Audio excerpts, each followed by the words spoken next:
Okay, let's watch this video, the hidden details of Arcane, the first act.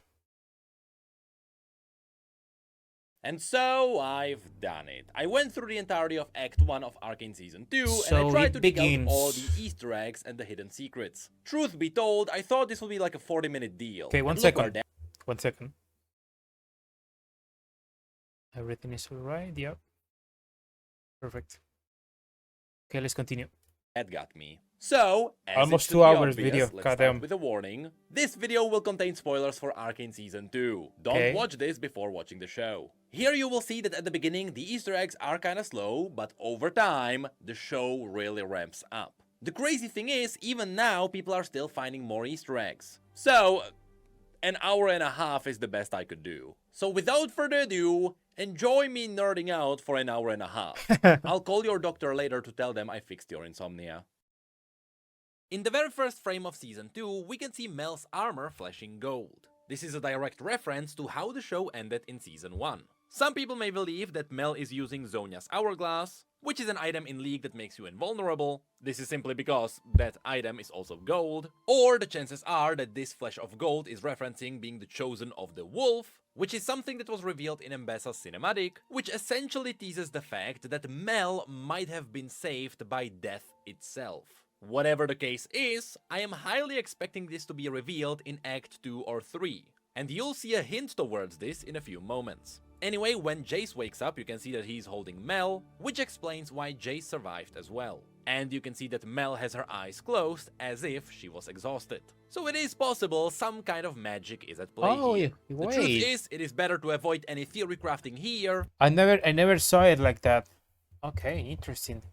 I thought she was, I don't know, fucked by the heat of the fucking rocket. I Because guess again, that makes sense. chances are we will learn what happened later on. In fact, this is further foreshadowed when later Jace is wondering why did he survive while everyone else died. So buckle up, we will probably make a separate video about that once it gets revealed. Anyway, in the next shot you can see a piece of the rocket that hit the council. It is kinda surprising that it is even partially intact, and you can see all the blue sparks around, which are referencing the hex tech that was used when the rocket was fired. Next we can see Counselor Shula, whose eye got ravaged and her collar got melted. Next to her, Counselor Hoskel is found dead, which also includes my favorite counselor, Bulbog. Unfortunately, he also died and his head got torn off. The interesting thing is, there is no blood or liquid spilling out, which really makes me wonder, what did his real body look like? Anyway, then we can see Counselor Sallow, whose legs got Interesting. crushed in all the rubble, and Mbessa rushes in to take care of Mel. This is no surprise since Mbessa's character is all about taking care of her family. Or at the very least, the family's name. And yes, then it is revealed that Cassandra Kiraman, Caitlyn's mother, died as well. With the last one in line being Victor, who is only dying. So Jace brings Victor to the lab, he goes through all the blueprints, and there in the notes you can actually see references to their entire research. You can see the flowers which the hex core was cultivating. You can also see that when Victor transformed his leg, he also marked it all down. And that even includes his research with the runes all over his body. In some of the shots you can see how the hex core is pulsing and Victor is reacting to it. This is likely because at that point the core is already linked to him. And of course it ends up with Victor slamming the hex core into him, the core stretches towards his body, there are a few frames where we can see Victor's skeleton, which is really foreshadowing the deep bond, and then the core zips to Victor, and that gets us through the introduction. It then cuts to purple petals, which in Season 2 are often a Kiraman sign. Later they are also referenced in their secret place. Of course, this entire scene is about mourning a loss. And you can see that only the people who are closest to Caitlyn, whom she is thinking about, are colored. I've heard a lot of people putting this as her emotional anchors being colored. This is an awesome way to put it because it returns later in episode 3. Anyway, everything besides that is just a dark haze around her. And fun fact, Fortiche confirmed that this entire scene was physically painted by using real charcoal. Then we get a quick shot of a girl bringing in the Flower of Remembrance, which did become an icon in League of Legends, though I am not entirely sure why the bow on her head is colored red. Maybe it is some weird foreshadowing towards Mbessa, but I kinda doubt that. Anyway, then we can see Vi looking up at the council and she sees the massive hole, and behind Caitlyn we can see that even her father is black and white. meaning that while Vi She and doesn't her give a mother fuck. were her emotional anchors, her father possibly not so much. A cool detail here is that as the coffin is closing, you can see Caitlyn trying to lean further and further to see her mother as long as possible. Anyway, then it transitions into an empty chair in the council room, and you can hear a thunder in the distance heralding the rain. Immediately after that, Caitlyn is framed in the exact same chair, hinting at the fact that Caitlyn has to take her mother's spot. Next, we can see Sallow being As she brought did. in by Mbessa, and as she does that, we can hear a subtle variance of the progress theme in the background, foreshadowing a great change is about to arrive. The fun fact here is that wheelchairs are nothing new in this universe. They were shown before in different forms, and even in Piltover, you do have some really fancy wheelchairs. I mean, it makes sense, they also have cars. Anyway, Sallow mentions here that there is a crisis, and he wanted the advice of a veteran, by which he is hinting at Mbessa. The shot then goes to Mbessa and Mel, and you can see their reaction is teasing that Mbessa was also hoping that Mel would follow her advice. As the conversation keeps going, Mbessa stays in every frame behind Sallow. This is simply suggesting that she is backing him up. Of course, there would be a twist later. And by the end, Sallow shouts a really cool line. He shouts at Caitlyn, "What is she doing here?" This is not only foreshadowing how Sallow thinks she has no value to the council now, while at the end she is gonna be the one who replaces him, but also this quote is a line that comes back in a moment. We can then see Shula is back, and this time her eye is fixed, but she also removed the melted collar, with the new collar looking very Shuriman, especially with those sun-looking gems on the sides. Also, yes, we can joke about a Mage Seeker fashion. But truth be told, this mask has nothing to do with that. In this conversation, they agree to invade Zaun to find Jinx, but they agree not to use Hextech. That would be their final resort. After which, it starts to rain, which is used in every show ever to set up sorrow. But before it all cuts away, there is one final shot of the destroyed council. And here we get something very interesting. While you can see all the cracks on the floor from the explosion, there is a big clean circle without any cracks where Mel's Mel side. stood. Meaning, yeah. it is obvious that something saved them. Now again, some people might be theorizing that Zonia is gonna appear in the show. But the funny thing is, she is still related to the wolf, with Kindred's ultimate being a big circle. Now unfortunately, Kindred are always a bit weird and no one can really explain how they work, but there is a good chance that somehow being the daughter of the Chosen of the Wolf did something. So yeah, just know that there is a big clean circle where Mel was. After this, the show cuts to Caitlyn opening letters. These are all Piltover houses sending their condolences. This pretty much gets confirmed at the very end of Act 1. Some of the sigils to remember is this anchor, which is very highly likely Sallow's sign. Again, this will come back at the very end. Then there is also this GM, or MG, I guess. And I am not entirely sure. That looks like a wait. And there is also this returning That looks sigil like a with 6, the 3 but a G spanners. also. What? And in the middle of all of these, Caitlyn gets the black letter, which does have the Piltover logo, and that is because this is the invitation to the memorial of the counselors. Here, it is very important to note that only those who get this letter are invited. Again, this does come back at the very end. And of course, a part of this invitation is the black badge, and if you look at the letter itself, you can see that most of the writing is made up, although there are some legible words. For example, this rarely seems to say Caitlyn, but then there are some other words that are randomly repeated. For example, this word shows up 3 times in somewhat nonsensical places. Keep this in mind, there is something really funny happening with this later. Anyway, Caitlyn then offers tea to her father. This is in reference to how her mother was always drinking tea whenever they were talking about anything, and her father gives her the Kiramen key. Obviously, this does have some symbolism around its importance, as the Kiramen family does have 2 keys in its logo. But here, the key also has a very practical use, which is why it also has the safety code on it, and unfortunately all the characters are made up. I don't think they return anywhere. And then her father gets mad that Vi is here. and he says the line, "What is she still doing here?" By which, just like Salo kicked out Caitlyn using a near identical quote, so is Caitlyn's father kicking out Vi now. What's interesting is that That's up my until wife, this point, father. Caitlyn's father was always calm and reasonable. And this is the first time we got to see him mad. Anyway, Caitlyn then turns to her father, and that made him realize that Vi is probably very important to her. After which it cuts to rain. The framing is interesting here because in the middle it's just a bunch of emptiness, with Vi standing on the right. And after the shot goes inside, the camera offsets to the side so that Vi is still on the right and it doesn't break the established framing, with Caitlyn being on the left despite the scene being essentially mirrored. This is a really tiny detail, but I really appreciate it. Just like how here you can see how much Arcane 2 got up in its quality and fidelity. They are even animating Caitlyn's reflection in the windows now.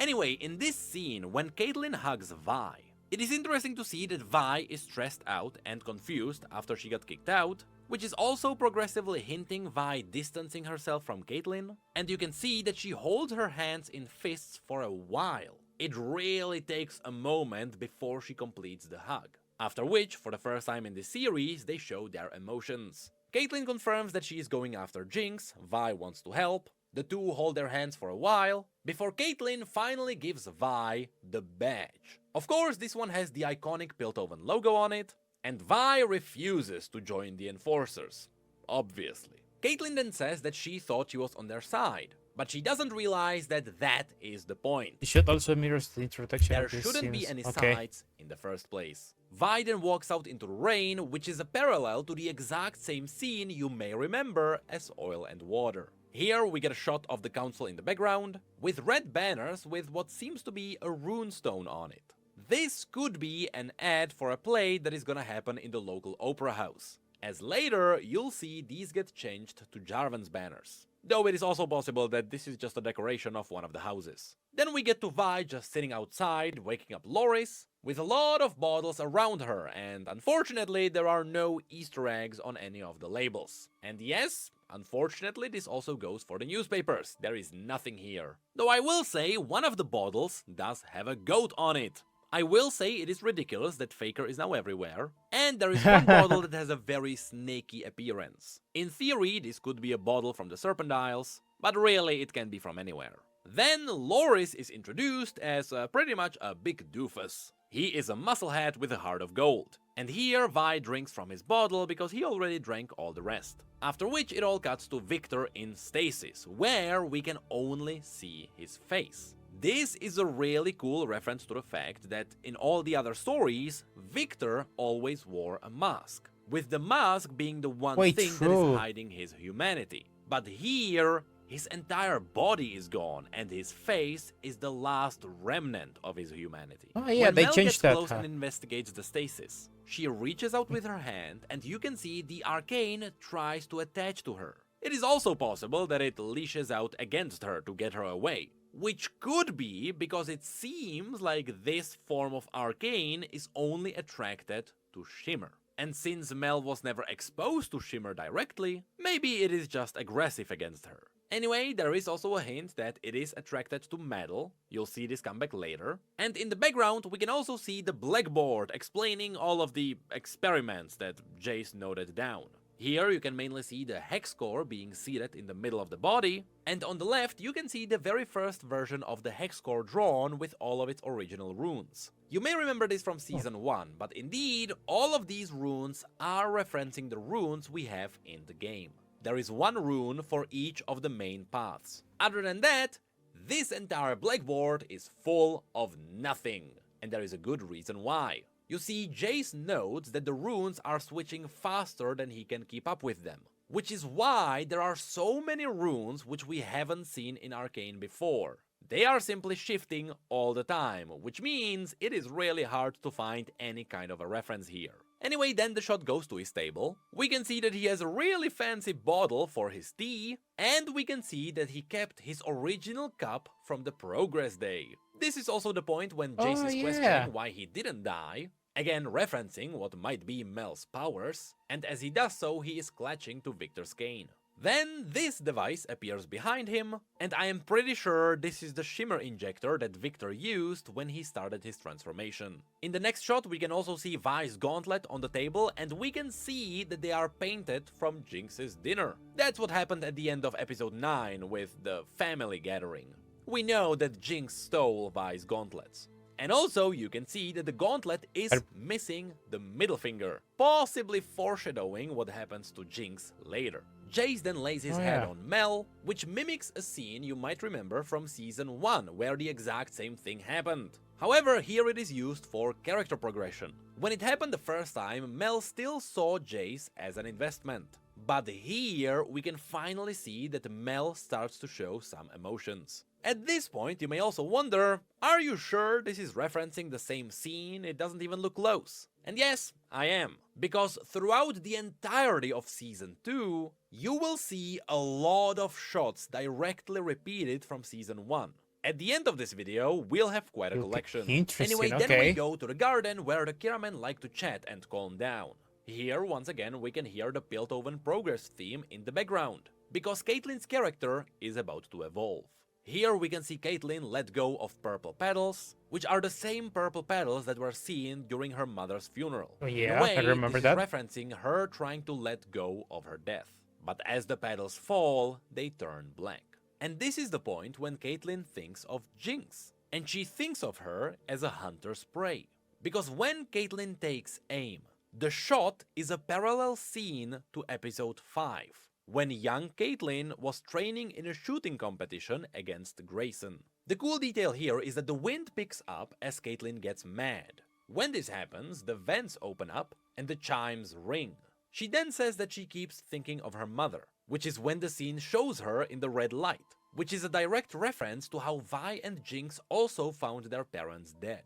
And in both cases, this became part of their hatred towards the other side. So in a way, Caitlyn is just mimicking a similar story that's mirrored. She then thinks of Jinx and the wind picks up.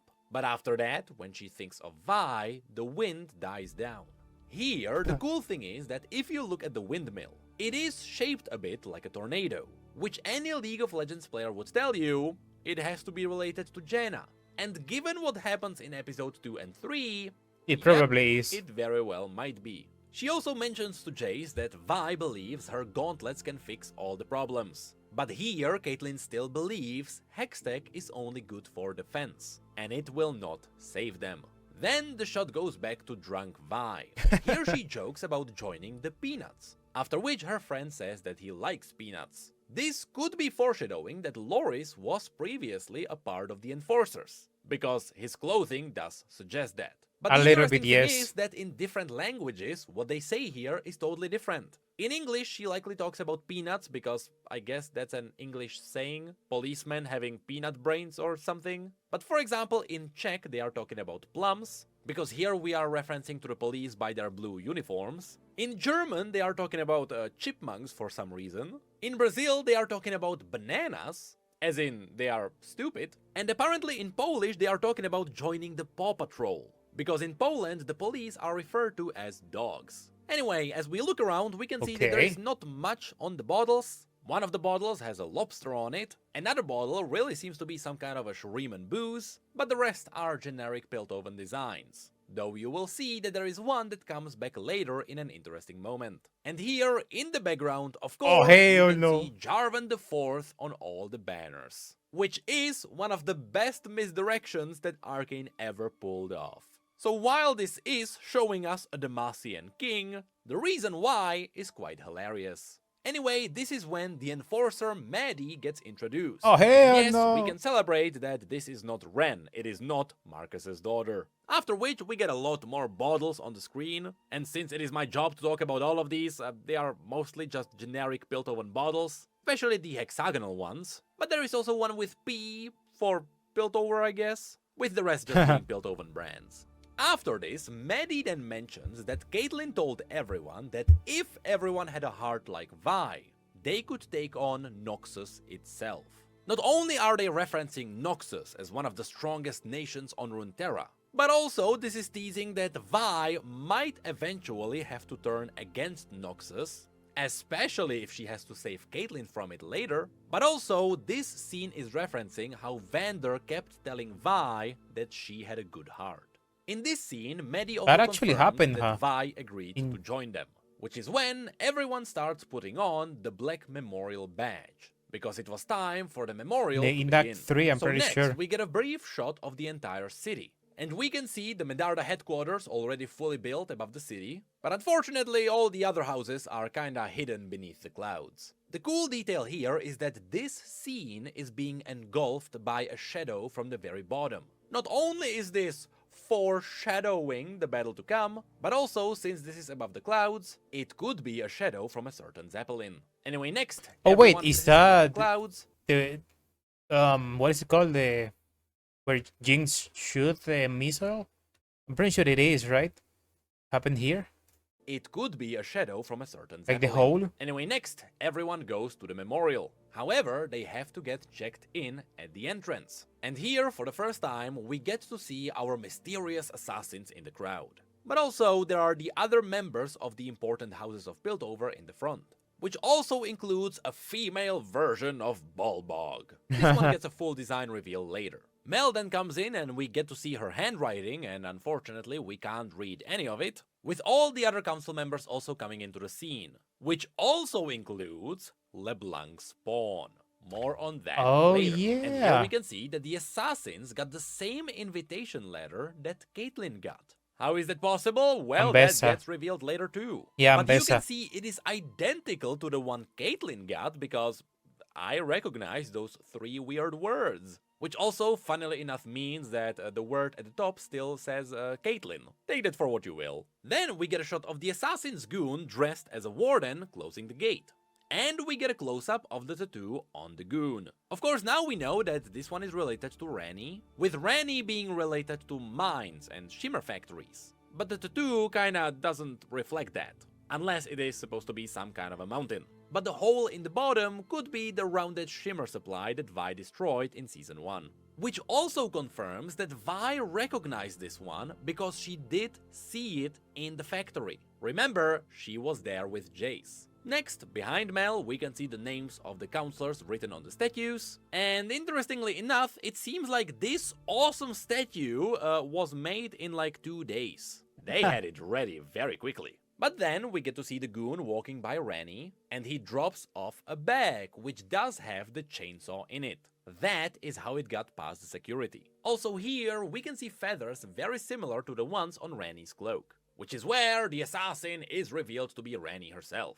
And she brings out a weapon very similar to the Kempang chainsword. Although I will say, it has the dullest teeth I have ever seen. Also, it's a multi-chain sword, so it's weird that she's filling up 2 item slots with the same weapon. Anyway, because later it is revealed that Ranni had a deal with Ambessa the entire time, that is why they don't kill Mel. Also, if he shot Mel, yes, that would hurt, and yes, that would deal quite some serious damage. But remember, that gun is a flare. He would only get 1 shot. After which, a really big fight breaks out. We get Ranni Zeppelin coming in with a lot of the Chemtech tanks dropping down.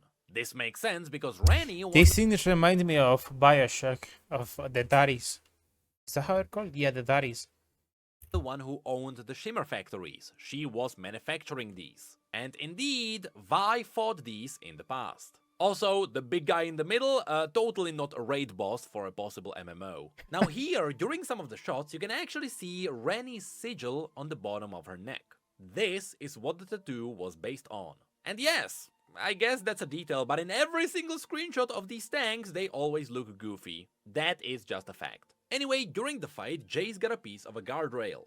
Although he got it somewhere off-screen. This is never directly shown to us. And surprisingly, it is really good at parrying. Then we also get some really cool shots of how Ranni really got psychotic. I mean, it makes sense, Jace is the one who killed her son in Season 1. I remember that. For a little bit, we can actually see how the chainsaw is biting into Jace's shoulder. This is why later he can't fully hold the hammer up. Still, he punches her back, he knocks her tooth out, and he rips out her Chemtech tube, which blinds her. Here, we get an even better shot of Ranni's tattoo. In all the chaos, we can see Salo being escorted because he can't walk himself, with the rest of the counselors quickly following him.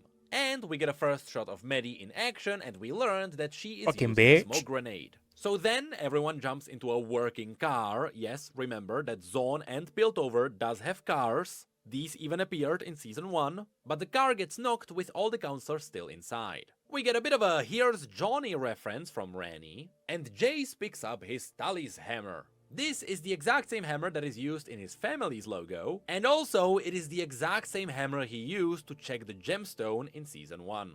Also, in the car, the Wardens do have a pickaxe. I had no idea about that. This is not a mining pickaxe because we're not in Zone. This is more akin to what firefighters would have. Anyway, in the next shot, you can see that Rennie's eye is now bloodshot from the Chemtech. Jace smacks wow, her the with details. the hammer, which gives her an extra scar across her eye, and Rennie cuts Jace's back. In all the chaos, we can also see that Vi bumps into Harold, our friendly janitor that was named by Mel in Season 1. And then we get an awesome shot of Loris blocking a hit from the raid boss. No, this is not a reference to Braum. For a few frames here, Rennie, funnily enough, lines up with the statues of the counselors. It is as if she's joining the dead. But then of course we get a sound of Jace's cue, which is what knocks Rennie away, which is an ironic reference to her son also getting zapped. Vi then tries to fire at the raid boss, but she doesn't really know how the hammer works, and so it seems as if the reload jammed. Meanwhile, to slow the tank down, Caitlyn fires at it. She fires 8 times in total, and you can see how precise she is because she keeps hitting the same place to crack the window. You That can is really insane. go frame by frame to see all of that. Next, Jace helps with the reload. We then get a close-up of the window, and you can really see just one bullet hole there.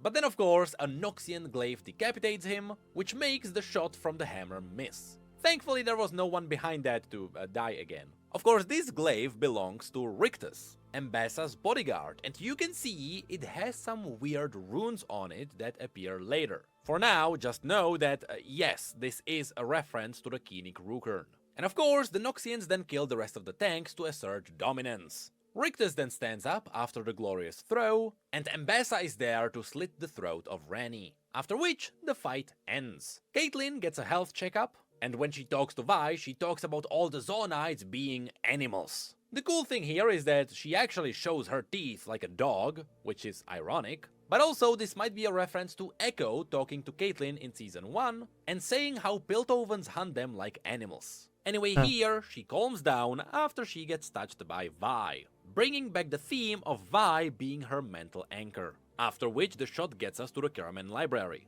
Here we can see the Kiramen logo on all the pillows. There is a really cool stack of sniper rifles above the fireplace, and props to Nicky Boy for calling this one out, but the bird on the globe is the Fleet Feather Tracker, because it has the exact same angled beak. There is also a picture with a ballerina in the background. But nope, I do not believe that is a reference to Oriana. I could be wrong though. But this is followed by the paintings No, I don't think so. of the Kiramen ancestry. Now, most people believe After finishing all of these the whole are show, I just don't think it pictures is. of Caitlyn's mother in her life. Sure, I would say that fits the second and third picture, but the first really looks like a totally different face. In fact, that face is far more Ionian looking, since, you know, Ionia is entirely based on Asian cultures. So this confirms that the Kiramen family does have ancestry in Ionia, and with the bow behind her you can see they started as hunters. Then the middle one shows us an early life in Piltover, although this already looks like a modern version of Piltover. I would say this can't go back more than like 80 years. Which is still possible because in Season 1, in Episode 4, Heimerdinger confirmed that Piltover was 200 years old now. And of course, the last picture shows us the present days. The cool detail here is that the frames of all the pictures is also progressing with the age. It starts as an Ionian frame, then it gets a bit more mixed up, and then it starts leaning into Piltovan themes. In the main hall, there is an obvious reference to raptors. Yes, that is a raptor from League of Legends. And you can see that the Kiramen family also has a lot of butterflies around. This is interesting because throughout this entire series, butterflies are just present everywhere, from strange setups to explosives. What's also cool is that when you have a look at the globe, you can see that the map is slightly different from what we know. This is simply because, fantasy-wise, you need cartographers to just walk around and draw the map. And without Google, yes, it is hard to be accurate. Which is why all of these maps are always slightly different. And yes, there are personal computers. Though I will have to say, they are fully analog. And Caitlyn is using one of these to watch the Kiramen history. We can see that their logo has the KMN, which I guess stands for Kiramen. And they are storing all of the documented memories in the ground. Also, here we get a better shot of all the differences on the map. Is that the Shadow Isles? Right here? Or Ionia? Huh, I wish he said something about it. Also, here we get a better shot of all the differences on the map. And here we learned that the Kiramen family was involved in creating the most expensive air conditioning, which also included creating masks to deal with the grey. More on that later. In these memories, we get shots of lungs and screwed up organs, with even more close-ups of lungs. And funnily enough, it is hinted that the grey may be alive. Though I will say, this is most definitely just an aesthetic choice. Though it could be a really funny reference to some Darkin in Piltover. But no, I don't think so. The council then has the next meeting in the dungeons, where they were forced to avoid danger. And as they are talking about Zonites having help from the inside, there is just very, and I mean very subtle foreshadowing that it was Ambessa, right? And yes, this is where Caitlyn started to fully embrace the hate. And as she does that, you can see Ambessa hints a smirk after hearing Little that. smile. Then it goes back to Jace, who is now working in his old forge. This is the exact same forge where Vi visited him before they invaded Ranni. And you can see he has all the bandages on his body. So he is still working hard despite being cut to pieces. With one of the pieces he crafted being a round piece of metal with runes on it. This one is most definitely used for the barrel of a Hextech rifle. So it is revealed that Jace is now crafting Hextech weapons, which does not make Mel very happy. It was supposed to be the last resort. We can also see that he did make a new pair of Atlas gauntlets. Or at least he did fix the old ones. Because previously we could see the old ones on his table. The cool part here is that Vi walks out directly as the song says, "This is what you asked for." Since it is what Caitlyn asked for. And right as it says heavy is the crown, it cuts to Caitlyn since she is now carrying the crown of the Karaman family as well as the enforcers. Dude, So the amount of details with everything in this fucking show, god damn. Victor then wakes up. We get a better shot of Jace's old mug from season 1, and we can see a spoon move in it, besides all the other things. Because it is likely the Arcane is attracting medals. This will come back later. And finally, at the end of episode 1, we get to see Singed. Specifically, here he is tracking down a Merkwolf. Now, Merkwolves technically live in the Freljord, with the Freljord being very far away. It takes people about a month to get there from Piltover. So at first, I did not think that Singed was in the Freljord. I thought he was in the Great Barrier, which is the mountain pass just north of Piltover. But then people told me it is possible that this might not be happening in the present days. And yes, I do agree. All of Singed scenes are happening as after-credit scenes. So it is possible all of this is happening in the past. Regardless, focus on the Merkwolf eyes because they do have 2 different colors. And also listen to the music in the background. Because every time Singed appears in Act 1, we can always hear the same music box, which still seems to be referencing his lost daughter. Whether that is Oriana, we still don't know. But that takes us to episode 2. This starts with a scene Wait, where so 32 minutes was just one episode. Jesus. Jinx lets go of Silco in the same way she let go of Powder before.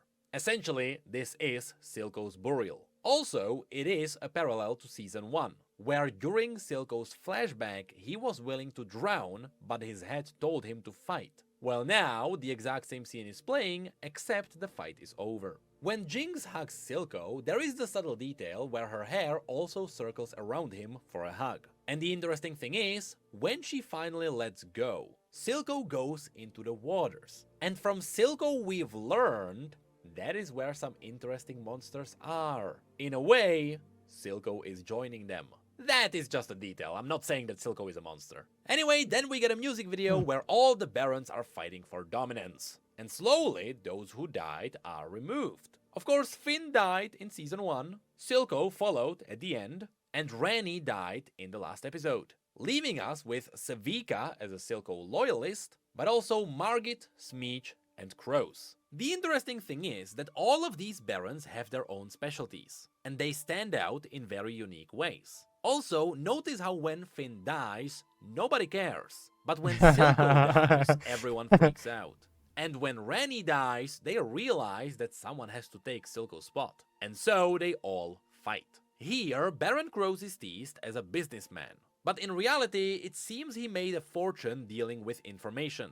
This is partially teased through the factory that looks like it has megaphones, but also you can see his glasses curl into his ears like earphones. Besides that, he also has a tattoo on his forehead, which you'll see later, that pretty much confirms this. A cool detail here is that his side of the table is always littered with more money than the rest. Money. And that also Tell reflects him to give in me his my followers. money. Next, Smeech is teased as My a shimmer money. freak, and behind him you can see that he specializes in Chemtech body augments, which is likely where he made his fortune. With Margot having very interesting followers who tease that she likely made a lot of money profiting off of pleasure. Also, it was confirmed by Kristen Prostitution? Link that Margot has all those valves on her face because it allows her to tighten her skin to make her look a lot younger. And then you can see they constantly clash with Crows.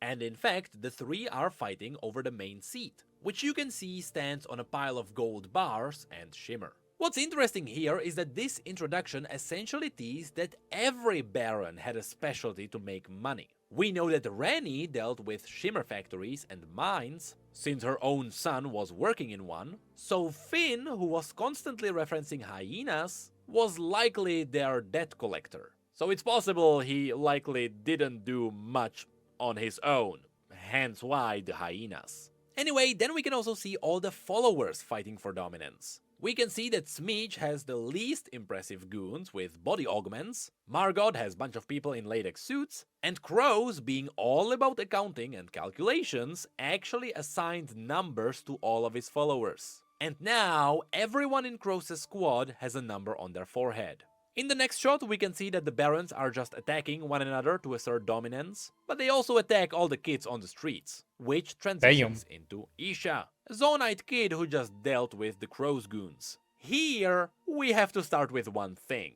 the hat. Everyone and their mother are going to tell you that this is Timo. an obvious reference to Timo. But I'm still kinda torn on that one, because the goggles on Timo's hat have been square, not round, since 2009. Yes, I know the design absolutely fits the classic Scout's hat, and yes, the goggles are red, and yes, it has those tufts of blue hair, which also appear on Timo's hat. You know what, yes, there is a bit too many coincidences. But don't forget that Piltover also has the Explorers Guild. And as you can see, the hat wobbles around when Isha moves, meaning that the hat is too big for her and she likely took it from someone.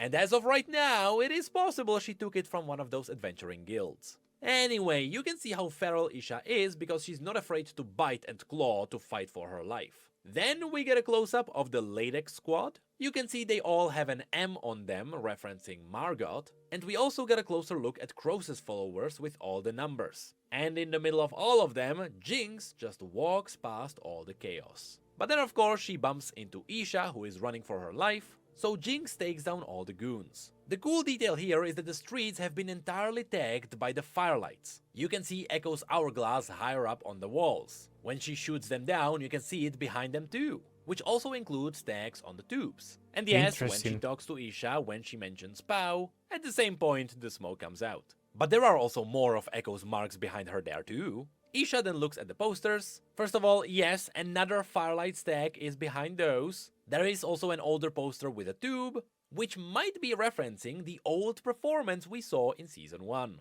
And as Jinx leaves, we got one more Echo tag right there next to her, to really make sure you don't miss it. I wonder if that's foreshadowing that Jinx and Echo might possibly work together or something.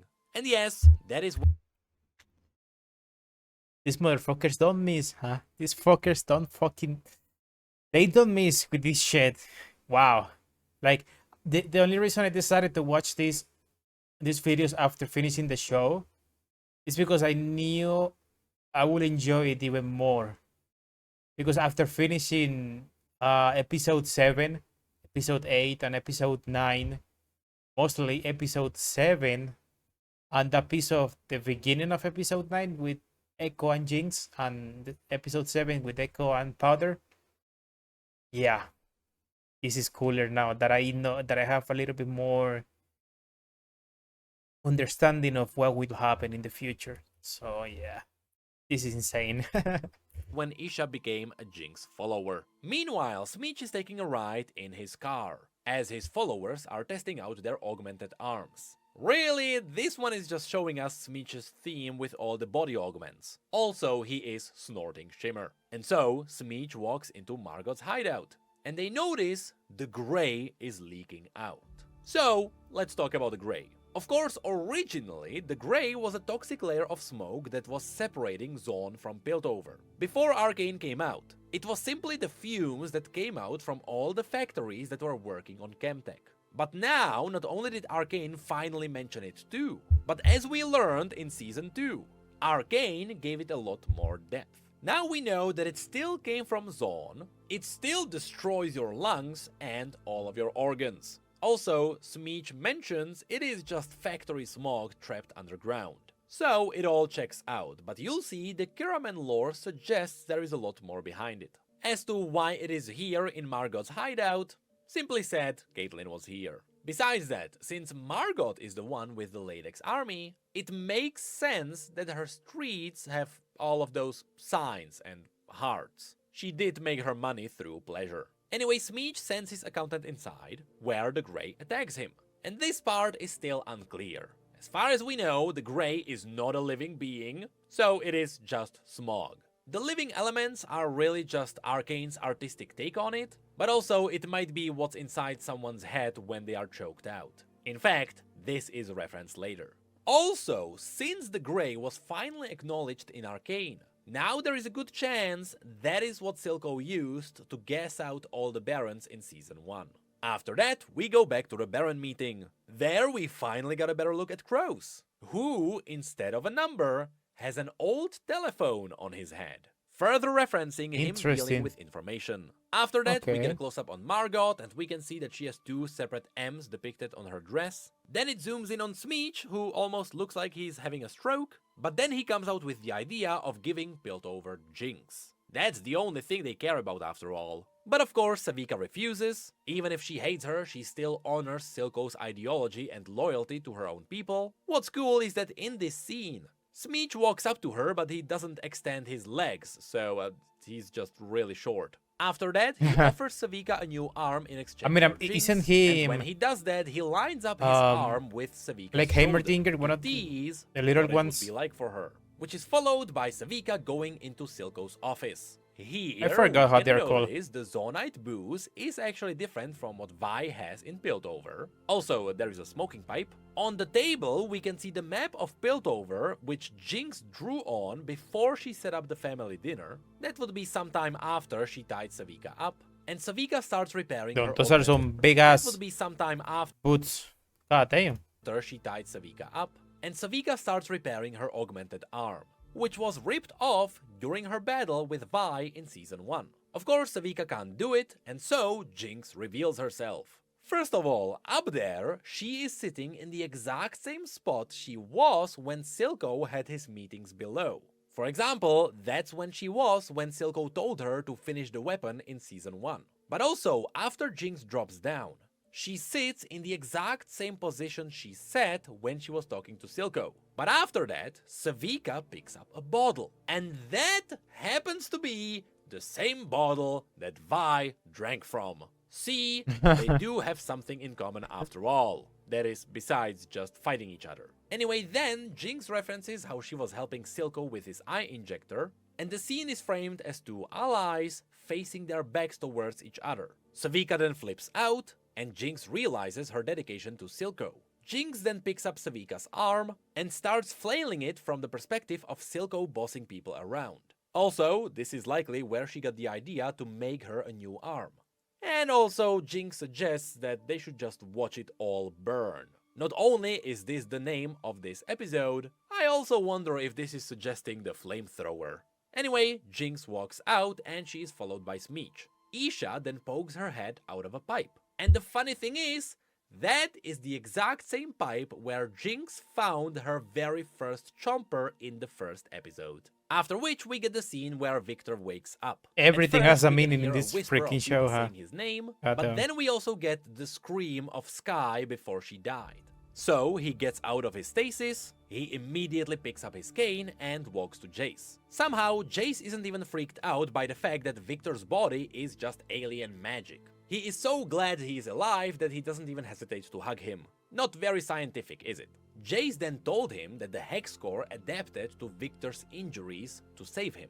Later, this is referencing Victor's powers and how he is dealing with the injuries of other people. But here, Victor gets disappointed that Jace didn't destroy the core, because that is what Jace promised in Season 1. Then he tells Jace that the core killed Sky, and you might notice that every now and then, Sky appears around him. This may be just in his head, but in a way, the core absorbed her. So technically, Sky is now part of Victor. Anyway, on Jace's table, yes, that is Sky's notebook, which is why Victor takes it. But also, look at the blueprints. There is a blueprint for the original Hex Core, but there is also one for the new Atlas gauntlets and the new sniper rifle. So these are the blueprints for the weapons which Jace crafted in the last episode. Victor then says his goodbye and Jace spills out his heart. He also says that he never asked for this, but Victor doesn't reply, because neither did he. Then the scene cuts to the Firelight hideout. Here, more people are rescued and brought here blindfolded, so that they can't reveal where this place is. Also, there is a shot of Heimerdinger, who finally crafted the turret, which he has in League of Legends. Though here... I did not realize that is one of his turrets, I mean, what? Oh shit. It only shoots bubbles. Also, notice the paper mask that he has on his forehead. It is the same one he uses later on, though unfortunately, I don't think it is referencing anything. Echo then notices that the tree's leaves are falling and they look corrupted. Of course, Heimerdinger recognizes these because they look like the same corruption similar to the Hex Core. So they decided to sneak into Jace's lab. There is a quick shot of the academy, which we have seen many times before, so just so you know, there is a good chance these are the forefathers of Piltover, with one of them being Heimerdinger, and there is possibly Stanwyck Padidley, a retconned character that is only a really cool reference to the old Piltover lore. Now, as they sneak in, Heimerdinger is wearing the same paper mask. When they get in, they are surprised by Jace. And of course, Heimerdinger introduces them, and then he apologizes, but he was just trying to sneak in. And he also nudges Jace and jokingly mentions it's as if he had never done it. Which is a direct reference to how in Season 1, Victor and Jace sneaked into Heimerdinger's lab. Anyway, Jace I forgot about Echo that. some tea. Yes, he still has his old Progress Day mug. And yes, Echo is not used to drinking tea. Heimerdinger then talks about Echo's home, who gets mad because they are trying to hide it, and Heimerdinger asks what happened to Victor. So the scene cuts to him. Here, Victor is walking through the roughest streets of Zone. You can see how the people are using incense to hide the stench of the streets. There is also a man who is eating a rat, and they are all praying to Janna.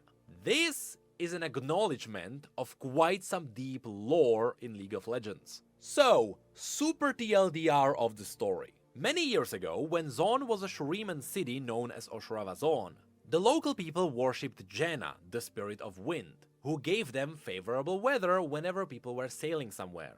But over time, people stopped worshipping Janna because the Shuriman ruler Azir tore down all of her statues, and a few catastrophes later, as Oshrava Zone simply became Zone, the modern factories started flooding the streets of Zone with grey, which as you know was finally brought up in Arcane, and Janna, who used to be a forgotten idol at this point, became worshipped again.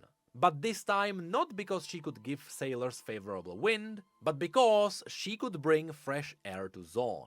So now the people of Piltover and Zaun worship Jenna and pray for her to bring in some breathable air.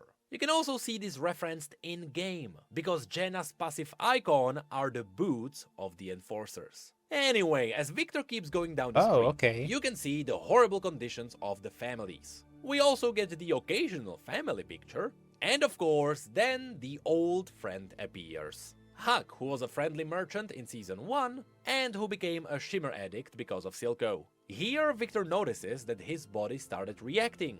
This is likely because the Arcane reacts to shimmer. As he walks past the next street, he stops in the middle, and the window behind him unironically gives him a halo.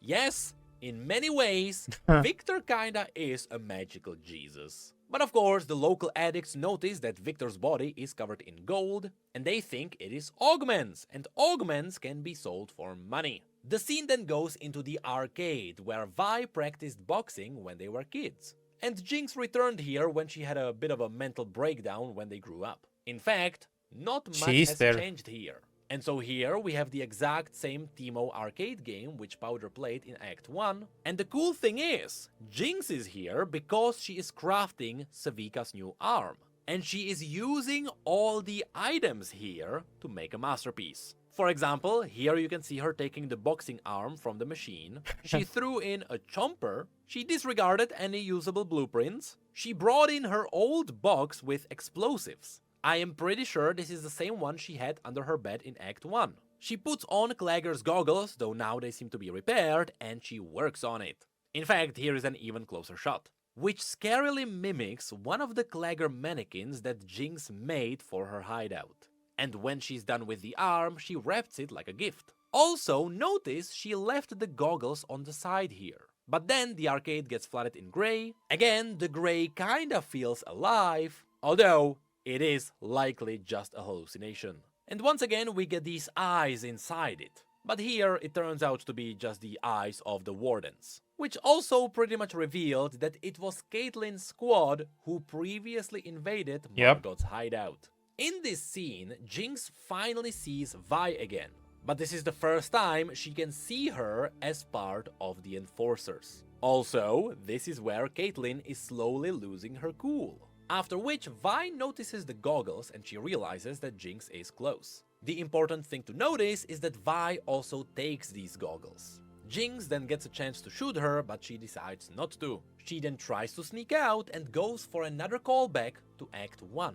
At the very beginning of Arcane, when the Enforcers originally invaded this place, which yes, ironically, it is the exact same thing, except Vi is now the one that's invading. Anyway, to distract them, Powder plugged in the machines to start all the lights. And now, Jinx is doing the exact same thing. It was a misdirection for her to Everything has a escape. meaning in this fucking show, Caitlyn lose her cool, and she goes for a bit of a target practice. Anyway, Jinx then escapes. She runs into Smeech's goons, which is basically the scene from the trailers which we have seen before. Here, when she gets punched down, you can see the arm of the goon stops glowing green, because it spent its Chemtech charge. So in the blurry background you can see the guy pulls out a new battery and slots it in. Then, as they beat up Jinx, we can finally see Smeech's full body. And yes, even with boots, he is not exactly tall. But thankfully, he does have extendable legs. Here, as they strip her of her items, the accountant pulls out one of Jinx's very first toys. This is the invention she called Whiskers all the way back in Act 1 of Season 1. Also, Bro, here's where you can notice Arcane's excellent play with eye colors. For the most part, after getting jacked on Shimmer, Jinx's eyes are pink. But her eyes always react to her emotions. And so, when she's energetic, it is bright pink, but the moment she gets pinned against the wall, the color drains out. Arcane likes to do that a lot with eyes. Next, this is where Smeech says he never thought he would catch her blubbering. And he wondered if Silco even saw that. And Jinx says twice. When Silco met him, which was during that really infamous scene with the monkey, so it makes sense because that's when she lost her mind. And when she killed him, which is basically when she lost her mind the second time. Also, now it is obvious why Jinx's eyes were bloodshot here. It is because of the gray which she encountered earlier. And this is where we Oh, get yeah. that awesome Makes fight sense. where Savika joins in. Which is The where you detail, might though. ask, where Wow. did Savika get Jinx's gun? Well, it's simple. The guy who punched her down later punched the gun away from her, and it simply flew all the way back there. Next, Jinx threw Savika the new arm she made for her, and now we can see the full design. Also, when Savika puts it on, she throws out her cloak. This scene directly mimics her doing the exact same thing back in Season 1 when she fought Vi. And when it comes to the design of the arm, the chomper actually comes from the shooting range. You can see it here in the very first episode of Arcane. The counter is obviously the scoreboard from the punching machine, and the lever seems to be the one that Clegger pulled down to shut down the lights. During this fight, you can also see that someone grabbed Whiskers and threw it at one of the goons. Whiskers then exploded into a puff of colors. This is a callback to Powder's original inventions in episode 1, which weren't really destructive. All they did was explode into a bunch of colors. Regardless, Whiskers distracted the guy for Jinx to take a long time to reload her gun, and then she took him down. Also, it was revealed Isha was the one who threw it, which is the moment Isha essentially got recruited by Jinx. Then Smeech finally extends his legs, so he only chooses to be short. And of course, the main mechanic of Savika's new arm is the slot machine. So Savika pulls the lever and gets a hammer, a chomper, and an explosion, which makes the chomper fire out. I wonder if this is gonna be in any way related to Blitzcrank in the future. Also, when the chomper retracts, it plays the Get Jinx song, which was Jinx's very first music video. Then, when Savika uses it the second time, she gets a shuriken, a puff cap, and a boot, which doesn't do anything. So when she gets a chomper, a boxing glove, and a star, it fires the chomper like last time, but this time with the boxing gloves which Jinx took from the boxing machine. The fight then keeps going, Savika keeps gambling, she gets a chomper and a double shuriken, which makes the eyes of the chomper spin, since it is also shaped like shurikens, and they shoot out. Next gamba is a chomper fire chicken, which ends up in a Hadouken reference, or a Dragon Ball I guess. And then she rolls 64, which I wonder if it is a reference to Nintendo 64. Because if you pay attention to the sounds in this scene, you can hear some sounds that are very similar to Nintendo sound effects, including slipping on a banana in Mario Kart, the jump sound effect from Mario, and also weirdly pitched versions of Mario's voice, but I might be imagining that one. Anyway, then she rolls a smoke bomb, which surprises Smeech, and then she rolls the jackpot, which shreds him to pieces. After Savika wins, there is a victory tune, and the score turns into a monkey. And of course, there are also fireworks, which later also turns into blue Hextech sparks. But this is likely just parts of the fireworks because there is no way Hextech was involved in the creation of this arm. In fact, episode 3 directly proves it later on. Anyway, Isha then pokes at Smeech's body, and that made me realize we will never learn what Smeech's body looked like without all the augments. Anyway, a cool thing to point out here is that the slot machine mechanic might be what will become the theme of Jinx's Exalted skin. Since that skin was first announced, we learned that a slot machine will be used to choose the look of the skin. Oh, wait. When this came out, they already talk about her skin, because I'm pretty sure the skin pretty much came out already. At least on PvE, it's the skin with Powder, the hero Jinx, and the crazy Jinx. Wow, okay. So maybe that's what this will be. Anyway, before the scene cuts away, they realize that Smeech's accountant is alive, and you will see him come back a bit later on. Now back to Victor, who walked into the slums of Zaun. Here we can hear a voice calling to him, and it calls him to a place that kinda looks like the remnants of a Hexgate. Although I'm pretty sure the show would tell us if there were any failed experiments with the gates before. So truth be told, I don't really know what this place is. If anything, it looks a bit like a scrapyard for Zeppelins. And here you can see a subtle detail in Victor's eyes. They slowly keep shifting through prismatic colors. Again, this is simply Arcane paying amazing attention to eyes. Anyway, Hug then comes back and tries to strip Victor of what he thinks are augments. Also, he says they are just doing this to cover their needs. As he says that, he wipes his nose, referencing his addiction to shimmer. And so, perhaps instinctively, or with a higher power speaking through him, Victor reaches out and transmutes the shimmer into something gold. In fact, as he does that, you can see pieces of metal flying to merge with Huck. This is likely why we saw the spoon in the mug moving when Victor woke up. It wasn't just the room stirring up as he did. There was likely a specific reason for it. Of course, this ends with Huck transforming back. And when it goes back to Victor, you can see that he is sweating as he is exhausted. So shreds of humanity are still present within him. Lastly, when the shot goes back to Huck, you can see how anything that was connected to Shimmer was transmuted. This is why there is so much gold on one side of his face. It simply replaced the lump. But also, the pink shimmer in his eyes turned into a mix of gold and blue. And once again, after Victor looked at him, he could see Sky next to him, which could be hinting that in a way, she is with him now. And that is how Victor became our magical Jesus. Now, just like it happened at the end of the first episode, once again, there is kind of a post-credit scene with Singed, which again could hint at all of this happening in the past. Here, Singed hunted down the Merc Wolf and he brought it back alive. And then he stripped it of everything it had. First of all, yes, the corpse hanging off of the chains is simply referencing the creation of Warwick. I mean, it is a wolf bathed in green. It is as simple as that. It is Singed's classic story as old as time. But you can also see the Merc Wolf was stripped off of its eyes and its chest is just open now. The heart. We then get a close-up on the cells of what seemed to be the Merc Wolf.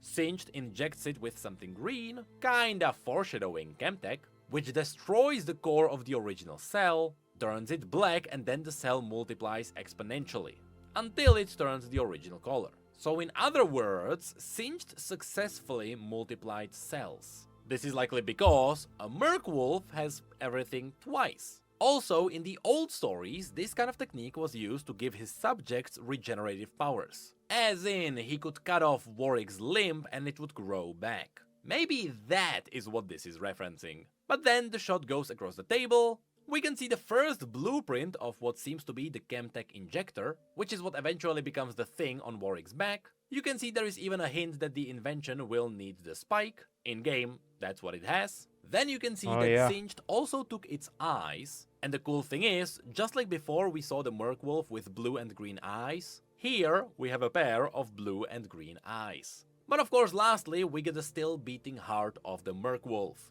First of all, the heart sound is very strong in this scene. And there is a reason why that is the case, which comes back in episode 3. But also, because it is still beating, the chances are in episode 1 Singed had to capture the wolf alive. And lastly, yes, you can see the heart is also a twin organ. So literally everything the Merc Wolf has, it has it twice. And of course, it is a Singed scene, so the music box is still playing. Which is where episode 2 ends. So now on to episode 3. Here it begins with Caitlyn learning about the history of the Kiraman family. As she does that, it goes to her squad and it confirms the 3 goals they had. Locate Jinx, dismantle Shimmer, neutralize any agents still local to Silco. This means Savika is one of Caitlyn's main targets now. Anyway, as Caitlyn attends her personal computer, we can hear the voice of Cassandra, her mother, narrating the history. Here she explains that as the industry progressed in the fissures, which is a fancy name for the lanes, the air here became increasingly more toxic, and that is what they call the Grey. Yes, this is a confirmation that the Grey are still the fumes that come from all the factories. Now, here, once again, for no real reason, it is depicted with a face as if it is alive. But once again, it is more likely because that's how people see it after they get choked out. If it was alive, Cassandra would likely mention that. Anyway, the main point here is that the Kiraman family created a ventilation system below Piltover. They essentially trapped the toxic air in a massive capsule underground. And all those vault doors with the Kiraman family logo locked it in. The final reasoning Cassandra gives us here is, and I quote, "The people of the underground deserve to breathe." To which Caitlyn probably thinks, no they don't. because the scene immediately cuts into her weaponizing the Grey and releasing the gas back into Zaun. And here we get yet another music video, where we can see even more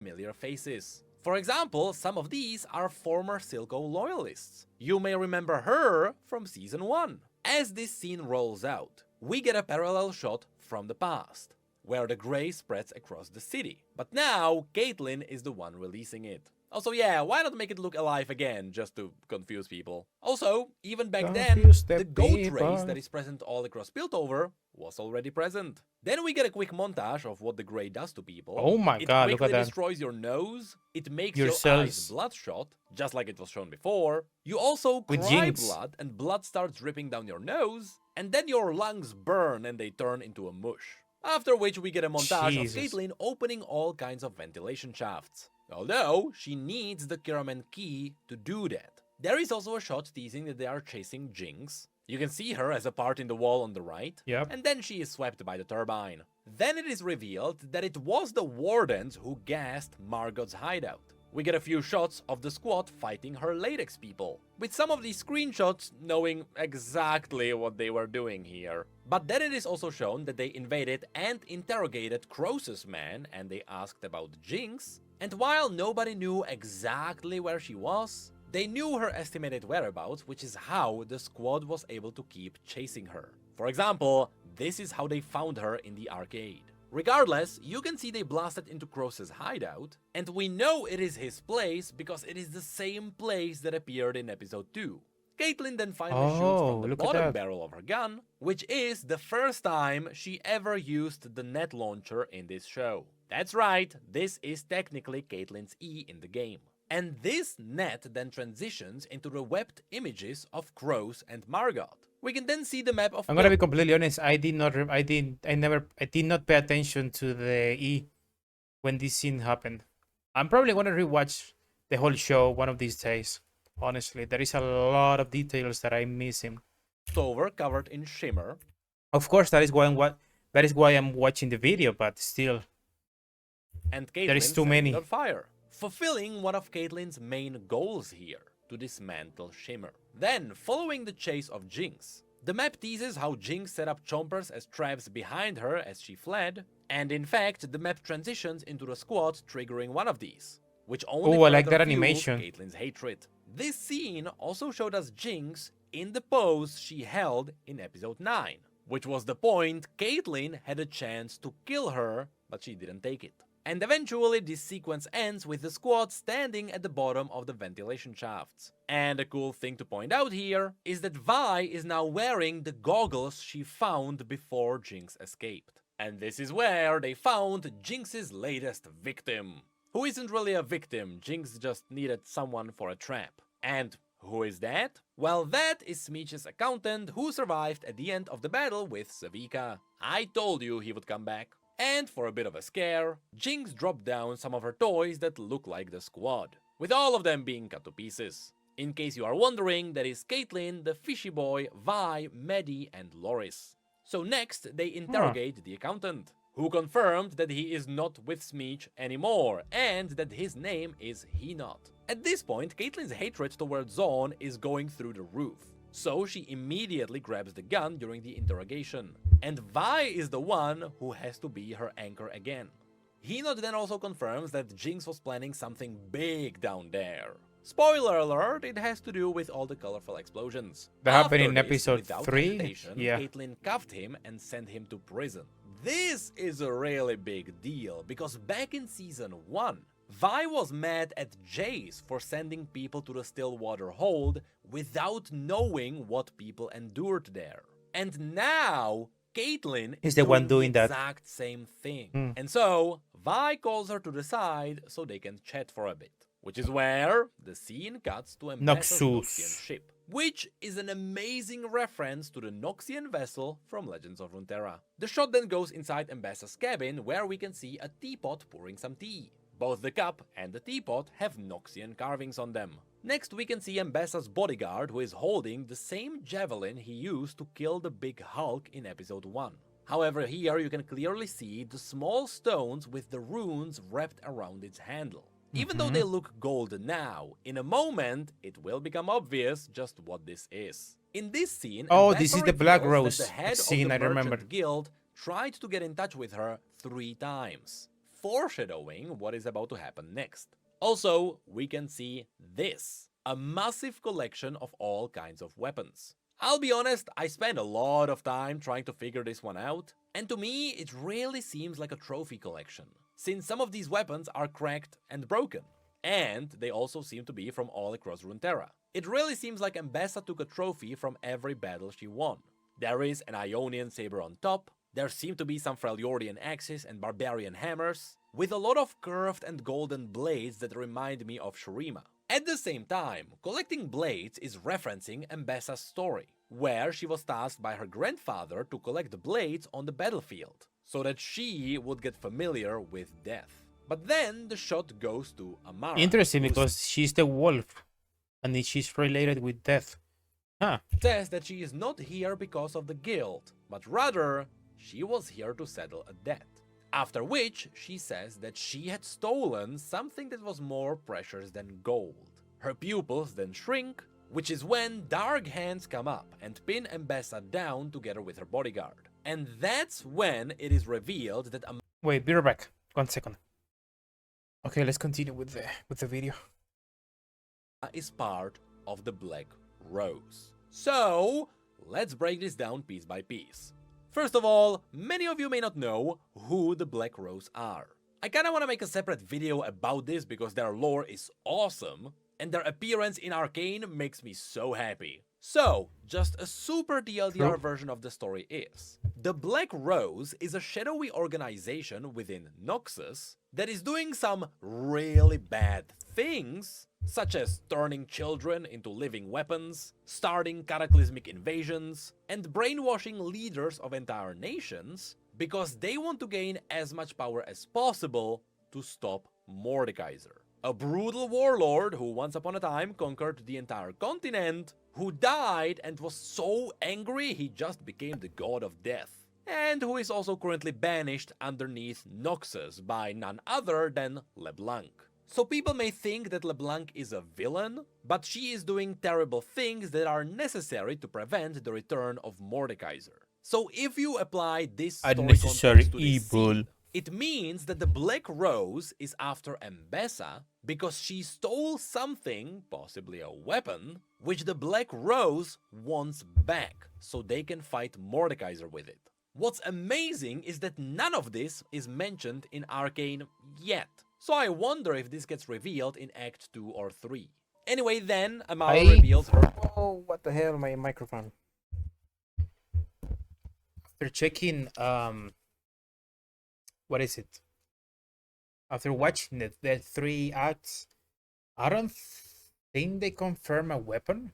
Wait. Is it Mel? Maybe? Ooh, maybe it's Mel. blade, which is carved with the runes of the Black Rose, and Maybe Ambessa it's the defends weapon. herself by saying that I don't know. Kino, Mel's brother, is dead, hinting that all of that happened because of Black Rose. Amara then says that they know what Ambessa is chasing in Piltover, heavily hinting that she is after Hextech weapons. But Ambessa mockingly shrugs it off, and in turn she hints that the Black Rose might be doing the same thing, which would make sense. The Black Rose could definitely use Hextech weapons in their fight against Mordekaiser. Which is when Ambessa's bodyguard reveals what's the deal with his weapon. He slams it down and the stones turn bright green, revealing that these stones are the Koenig Rukern, an item found in League of Legends. And in the show it is used to repel the magical hands. But in reality, this item is a much deeper lore reference. And that's mainly because if you thought that this is similar to Riven's Blade, you would be right. Specifically, what? both of these are forms of Noxian rune magic. With the twist being that this kind of rune magic comes from the Black Rose themselves. What? It is crafted by their runesmiths. This was confirmed in Riven's stories such as Confessions of a Broken Blade or the Sisterhood of War series. There we learned that the Black Rose crafted a black blade and engraved it with sickly green runes, which made the blade indestructible and infused it with power beyond the wielder's comprehension. That is also why in-game, Riven can just reforge the blade back. It simply can't be permanently broken. In fact, that's why in Riven's story, LeBlanc tracked her down across the entirety of Ionia. It's because the moment she learned that Riven deserted Noxus with the blade, she immediately had to get the blade back. So seeing this kind of magic here is awesome, because it means Ambassa really did steal something from the Black Rose, and while they were at it, they possibly also took some of their other artifacts. That is, unless Ambassa learned how to craft those runes. I would be surprised if that happened. Lastly, to lock all of this down, the Keenik Rukern has a quote in its description. Destiny is shaped through cunning, sweat, and steel. Magic violates this principle no longer. And in comparison, here is Ambassa's quote in the game. Through cunning, sweat, and steel, I shape my destiny. So next, Ambassa kills Amara, and Amara mentions that her death means nothing. And she is right. The way the Black Rose acts is that LeBlanc essentially brainwashes, and in some cases she directly possesses bodies of people of influence. It doesn't even matter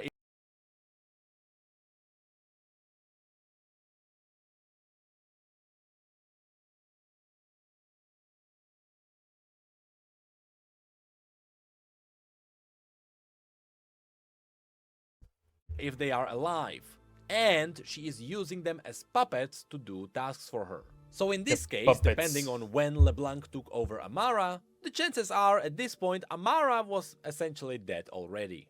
And after she is gone, LeBlanc likely finds another puppet that she could corrupt. Also, as a quick thing to point out, I saw some people speculate if the magic hands belong to Swain, and no. Swain is a ruler of Noxus who is actually trying to root out the Black Rose. So if anything, Swain is their #1 enemy. Though I do get why so many people are confused, because many years ago, and really this is something that was retconned a decade ago, Swain was part of the Black Rose in the original lore. But that is true no longer. Anyway, with the Black Rose being present, Ambassa rushes to gain control as soon as possible. But she knows that Salo wasn't ready to be their proxy, so she came up with a new plan.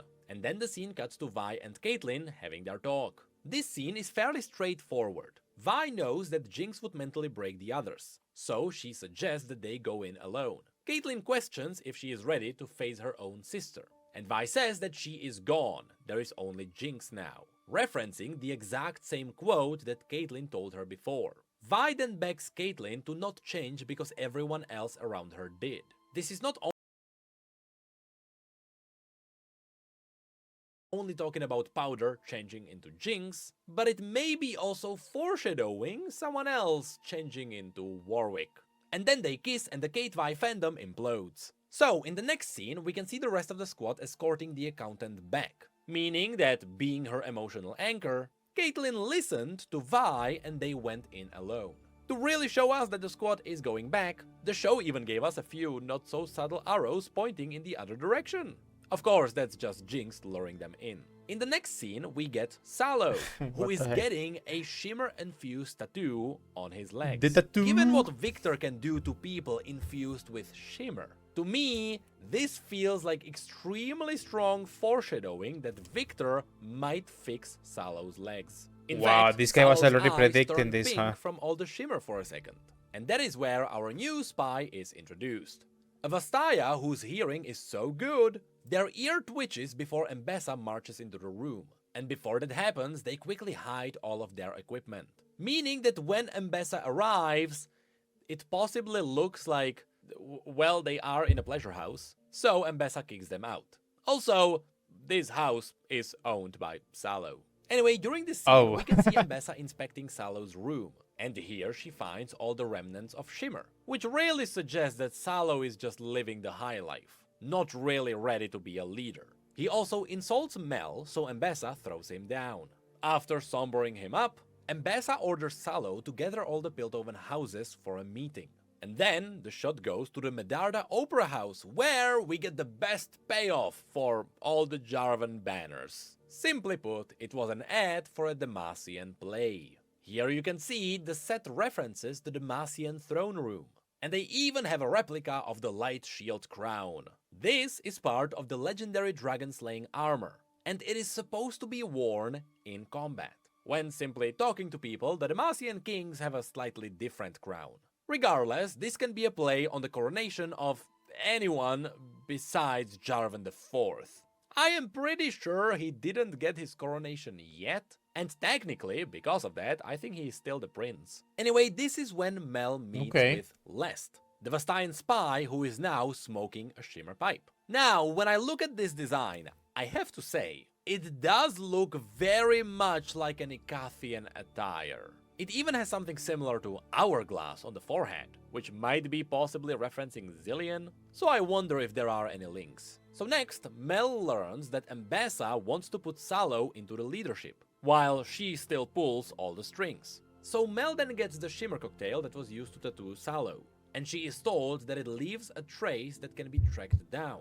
Remember this, it might be foreshadowing. Next we get Echo and Jace debating the Arcane, and in the background Heimerdinger picks up a spanner. This is the first time we can see him with the same spanner he has in the game. And here Jace realizes that Echo's tree is likely affected by the Arcane because it is underground, just like the core of the Hex Gate, which is when the shot goes underground, directly to Vi and Caitlyn hunting Jinx alone. And here they pass a piece of Jaina's statue, which is then followed by 2 more Jaina carvings possibly dating back to Oshravazon.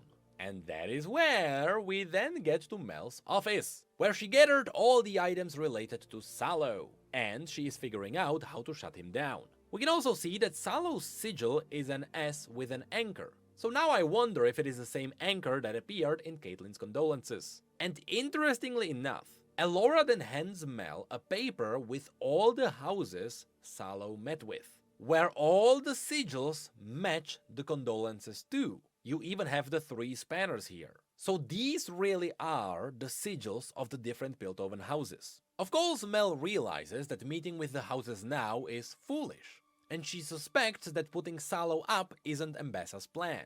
So next, they also looked into Kino's death, and they learned he died by someone who can cover their tracks, which would match the Black Rose as we learned from Ambessa. And here we also get a family portrait showing Ambessa, their father, young Mel, and Kino. Also, a cool fact, this is what the Medarda sigil looks like using Noxian script. So, Mel then calls for the apothecary to have a look at the shimmer cocktail, and she tells Elora to do a check-in on Amara. This might come back later. In the next shot, we get Jace, Echo, and Heimerdinger going down the elevator to the core of the Hex Gate. In a way, this is a great parallel to the famous Zonite lift that is sometimes called the Howler. Except Piltovans just have a fancier version of it, which is where Caitlyn and Vi get to the bottom of the ventilation, where they would meet Jinx. And of course, this fight was full of awesome. references. Here, Jinx essentially drew her life on all the pillars. And it starts with the first one where Vander took care of them after the battle on the bridge, and you can even see their dead parents in the background. On the opposite side is where Vi is taking care of Powder as they grew up. Next to it we can see the Hextech monkey incident, with Milo and Clagger dead next to it. On the opposite side you have the dying Vander and Powder just sitting and crying there. This is what happened after the monkey incident. Then you have 3 monsters yapping over each other, likely being Caitlyn, Vi, and Jinx. In this context, this would be the family dinner from episode 9.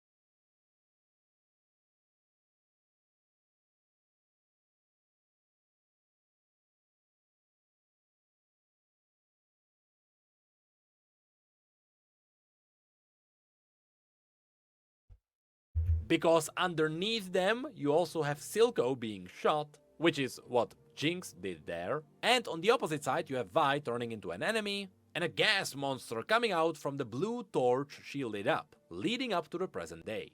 And after seeing all of this, Vi says to Caitlyn, if you see an opening, take the shot, foreshadowing the fight. For a moment, Caitlyn hesitates, but then she locks in. There is no coming She back. locks the Back at the fuck hex in. gate, Jace opens it with the hammer as its key, and the door unlocks by forming the Tally's hammer. And that's where we get to see the core for the first time. And Heimerdinger immediately notices that it is getting corrupted. And just like Victor merged with the hex core when his flesh got close, so did they now get pulled in by the core of the gate. The scene then goes back to Jinx and Vi, where Jinx talks about the Janna stories that Vander used to tell them. And Jinx laughs at the stories, thinking people just get delusional when they get choked up on the Grey. So here she is also likely explaining that the Grey is not a living monster. It is just a monster to the people who had to deal with it. Anyway, Caitlyn gets a chance for a shot, and so she takes it. But that is not the reference to the line just yet. The bullet lands dead between the eyes, but it is revealed to be just a reflection, leaving a hextech hole behind. After which, Jinx mocks Vi. She says she knows she is sweet on Caitlyn, and she mentions she hopes they had a chance to... something that is up to interpretation, I guess. And so the battle starts. Savika picks up on Caitlyn, so they have a duel of their own, and Vi fights Jinx. This battle has a bunch of really clever framings. For example, as Jinx unleashes the bullet storm on Vi, you can see Silco getting riddled with bullets in the background. Vi then manages to break Jinx's machine gun, and at the Hex Gate, Jace reached for the Arcane, which kickstarted the anomaly. From this point on, all Hextech items start to glitch out, which is why during the battle you can see Caitlyn's gun, Vi's gauntlets and Jinx's rocket launcher spaz out, but not Savika's arm, because that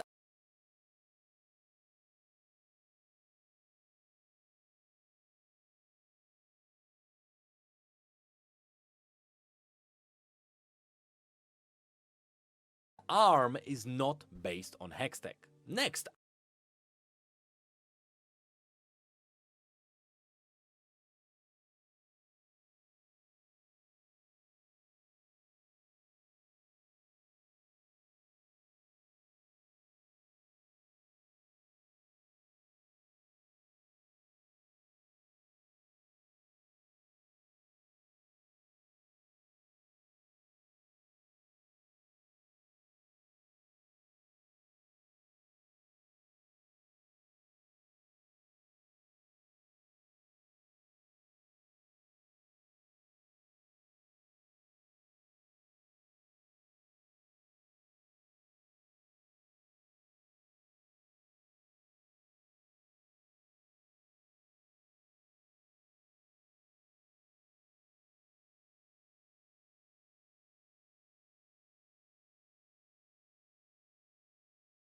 after Savika clashes with Caitlyn, you can see she bites into her hand. Biting. In a way, this could be a play on Caitlyn calling Zonites animals, while this is her now. But also, While it she might reflect on became how Isha, an animal. a Zonite, also defended herself.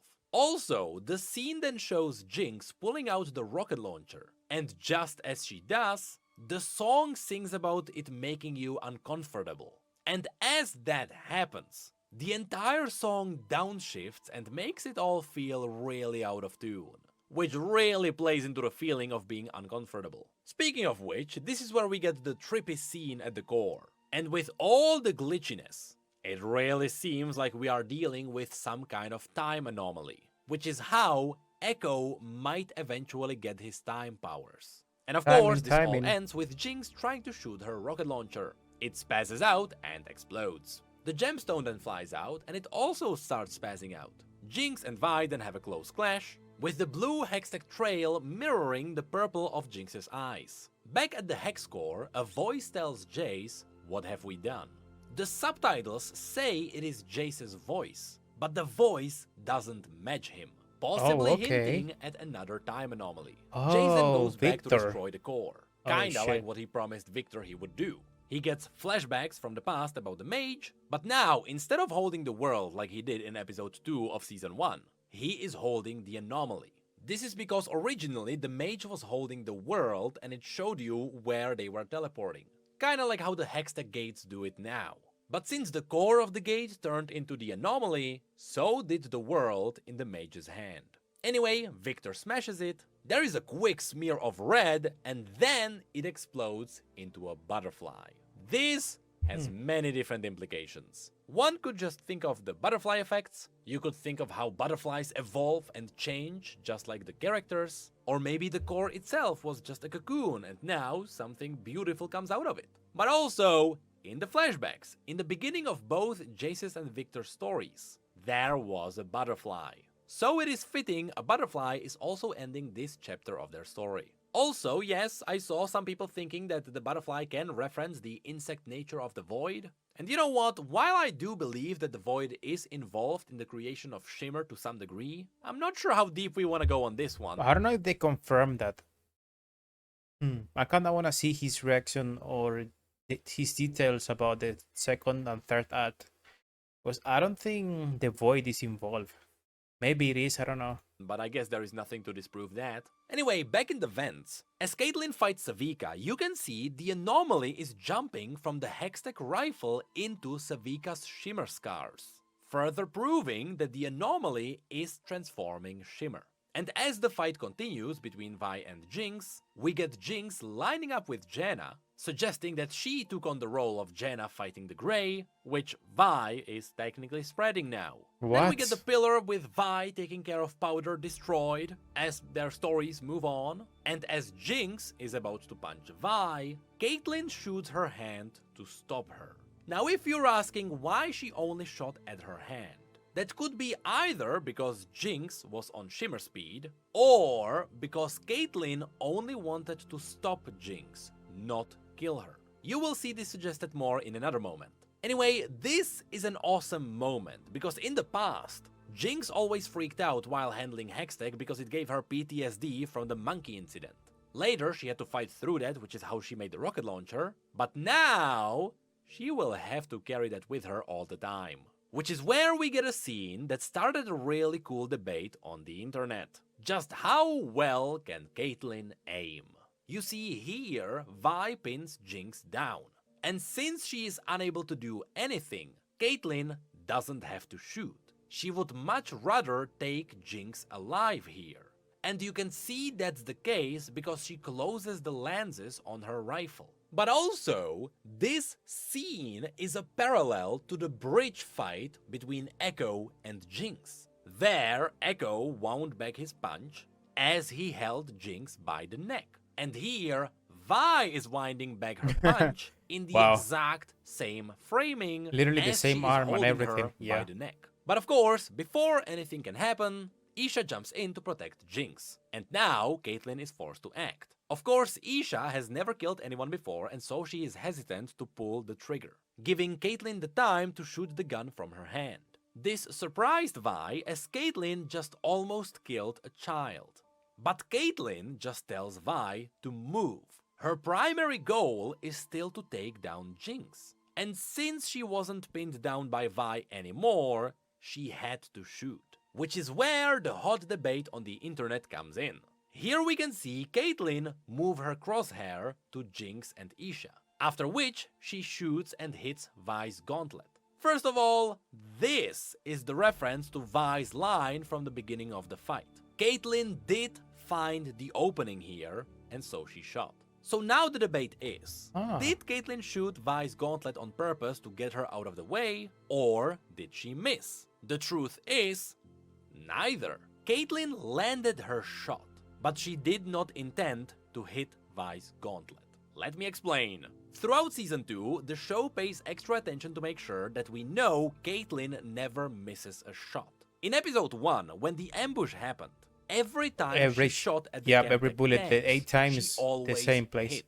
There was a scene where one of them almost killed Vi, but Caitlyn landed a shot on its blade to save her. When the big Hulk appeared, Caitlyn landed 2 shots on both of its Shimmer supplies. Then, when the Hulk charged at the group, In that scene, Caitlyn shot 8 times. And every single time, she landed on the exact same window crack. That is, as the Hulk was swaying around. Then, when the enforcers invaded the arcade, even when engulfed by hate, she landed a perfect shot on the target, which left a hole behind. The exact same hole that we could see on the reflection here. Again, proving Caitlyn's precision. Because even here, Caitlyn perfectly landed Bullseye between Jinx's eyes. Then, during this battle, she also stopped Jinx by landing a shot on her hand, and she landed a shot on Isha's gun. The shots simply always land. And so what happened is that the last scene simply mimics Caitlyn's gameplay in the game. You can see the crosshair goes towards ultimate. Jinx, but you can also see it seemingly stopped at Isha. On one side, you could argue that Caitlyn would be fine with killing Isha because she would be a Silco loyalist, but I don't think that's the case. I think Caitlyn knew she would only hit Jinx. In fact, after the last frame here, the crosshair is still just in the middle of its movement, and there is a whole extra second of a gap before she shoots. So by that time, the chances are she was aiming at Jinx's head. And after she shot, she was sure it was going to land. And so, just like in-game, the only way for it to not land would be to intercept it. And so, just like you can intercept Caitlyn's ultimate in-game, so did Vi move her hand in the way of the shot. Did Caitlyn plan to hit it? No, she was aiming for Jinx. In fact, I am confident she knew she wouldn't kill Isha. But Vi didn't know that. And so before the next shot could happen, she grabbed her gun. So, that's what I believe happened.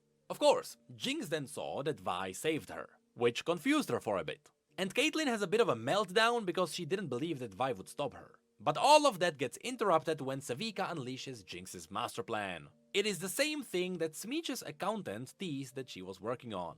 And Jinx gets mad because the entire thing wasn't ready yet. In fact, in a way, it seems like she is teasing that Vi was supposed to trigger it on accident. It was likely part of all the other traps that were set here. Which would be ironic given what happens next. Because this explosion destroyed Janna's vault, which was holding back the Grey. This makes sense because it is Janna. Then during the scene, you can see the entire place crumbling, including the hand of the statue of Janna. As the Grey goes up, it spins the valves along the way, which add color to all the smoke. Above the ground, we can see all the colorful explosions. The catch is, these colored clouds have the Grey in them. So now, Piltover is suffocating, just like Zaun once did. So next, you can see how this is covering the Medarda headquarters. Then it goes to House Kiraman. Mbessa witnessed it all as they were preparing the meeting with all the houses.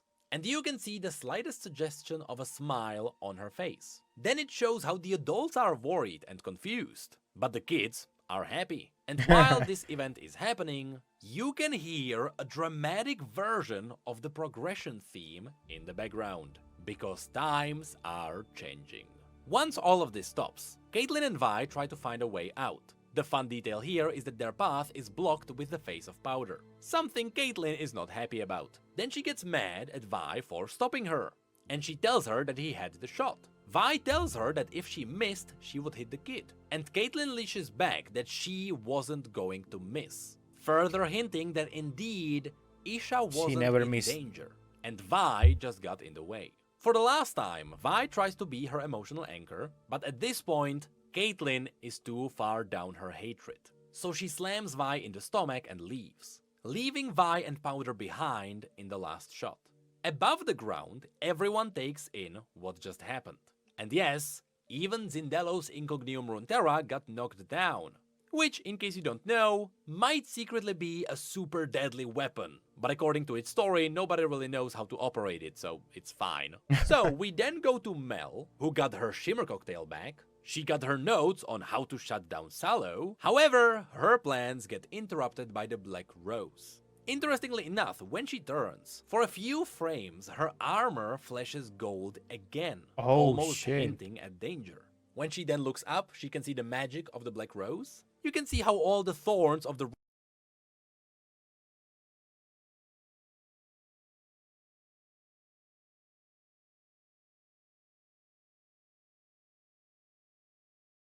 Crows are creeping towards the Medarda sigil, referencing their grasp on their family, and suddenly it is revealed that Elora was the next one in line to get corrupted. Big. This makes sense because previously Mel sent her away to check on Amara, so she was just sending her into the wolf's den. Elora also manages to hiss out Black Rose, but we are not sure if those are even Elora's words at that point, trying to warn her. Then we can see the roots going for Mel, with Mel's own shadow being tainted by the magic. And there, she essentially got kidnapped into another realm. I'll be honest, pocket realms are a thing. This would also include stuff like the Spirit Realm, which some people can manipulate. In fact, Mordekaiser's Mitnarak Nun is technically a pocket realm inside the Death Realm. So I wonder if LeBlanc learned how to use that kind of spirit magic. Anyway, before she leaves, Mel drops the Interesting. Shimmer Cocktail, and now I wonder if it gets Another show, or not show, like game story that has something like a pocket dimension is Destiny with the Hive. They have their own pocket dimension. So it's interesting that in this game that exists with Mordekaiser also, like in the whole the Death Realm, he has his own little piece there for himself. Interesting. I had no idea about that. That is really cool. used to track her down. Also, another thing to point out here.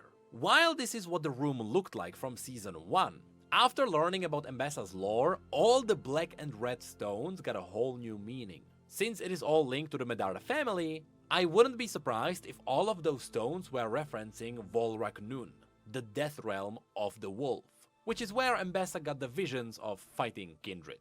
Of course, all of that was in her own cinematic.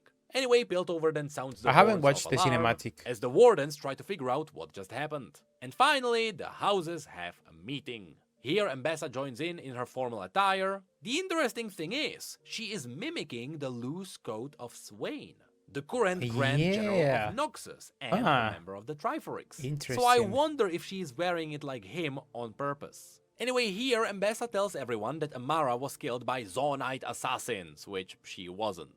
Also, you can see that they are already rebuilding the council halls, and we got a shot of all the houses. Unfortunately, it is hard to see what houses are whom, but we know one thing. House Pharaohs is among them, because they were called out by Mel in Season 1, with Pharaohs being Camille's family. So now, Oh. people get on a quest to figure out which house is that. Mainly, there are two new houses introduced. We get these people in black and wine red, and there are these artificial-looking people in white. And here, people noticed something. Would it be the people in the front? No, it is the old lady in the background that kinda looks like Camille. The truth is, Camille's body is quite an advanced version of Hextech. So if she gets tied to the story of Arcane, it would have to appear later. Though again, it is not impossible that one of these gets turned into Camille. It's just that a lot of her story has to be written anyway, so who knows? I'll be honest though, with how much of these houses are framed here, I would not be surprised if, just like how in Act 1 we got the intro for all the barons, Act 2 might have an intro for all the houses. Anyway, Mbessa then kneels down to attend a kid with a breathing mask and bloodshot eyes, revealing that these kids were hit by the Grey that Jinx was planning to release. She then talks about how Zon keeps ravaging Piltover, and she makes sure she references events around Caitlyn to ignite her hatred. That's why she mentions the memorial. Then Mbessa says the line, "Wrath must be met with wrath," which is also a line she has in League now. Wrath will be met with wrath.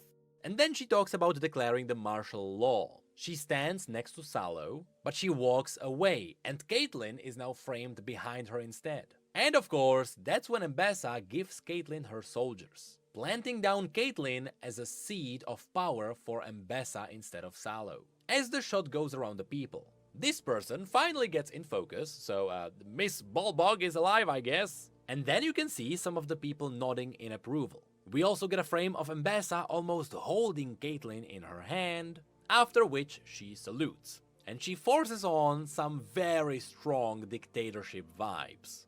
There is also a shot of Caitlyn determined to follow the Kiramen legacy, with her squad being visibly worried. And then we get some flashbacks to what really happened in Act 1. It was Mbessa who helped Rani ambush Jace. They gave her the invitation so she could pass. But that was only done so Mbessa could publicly kill Rani and gain Piltover's trust. Then we can see Maddie not really know what she's doing, but she's happy to be there Fucking and be part of bitch. the community, I guess. Fucking And not knowing bitch. what to do, the rest of the Wardens slowly join. And just like that, with all the Piltover houses and the Noxian army behind her, without any emotional anchors to weigh her down, meaning that her mother is gone, as well as Vi or even Mel, Caitlyn becomes their supreme leader. She even got a cloak with what seems to be a combination of the Medarda and the Kiraman logos. And when Mbessa gives her the cloak, she tells Caitlyn her mother would have justice. In that moment, you can see how emotionless Caitlyn is. Before Mbessa leaves, she gives us one last smirk. And Caitlyn salutes back as a promise to get that justice. This all ends with one last shot of Singed, Warwick. pumping his blood into his new creation, Warwick. And that might be because Warwick now has the twin heart of the Merkwolf. So it is likely you need twice the blood to get it running. And that's all while the same music box plays, and as you can see, the Chemtech pump is already installed in the back, which is the same one that was shown in the blueprints before. And there you have it, all the Easter eggs and details that I found so far. Nice. I think that was Really a lot. good video. For the next two acts, I will try to be more brief, and I will try to explain less of the actual story for context. Oh no, my brother, I'm pretty sure you're gonna do more.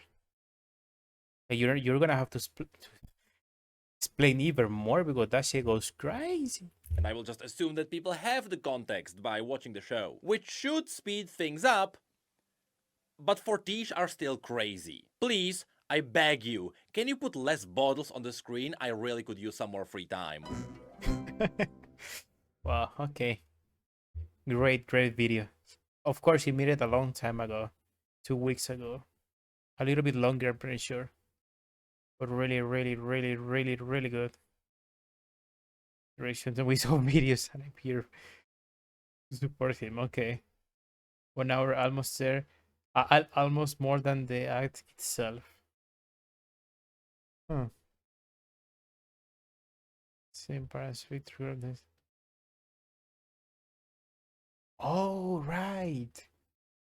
The Heskate is the blood that Victor coughed into the Heskate. Oh, I forgot about that. Oh, hey, I want to read that one. With the scars from Savika here. Aren't from Shimmer. They're from the Arcane Splunges Monkey Cause. I think that's why I started watching her a lot. Okay, damn. There is a lot of sharing here. Okay, next Act 2 is an hour and a half. It's a little bit less than this. I might watch that tomorrow. For the moment, the first act was amazing. I can't wait to see everything from the third act, because it's the moment that the show actually goes crazy with everything. So yeah, I don't know. That was great. Necrit is the fucking goat of this shit, for real.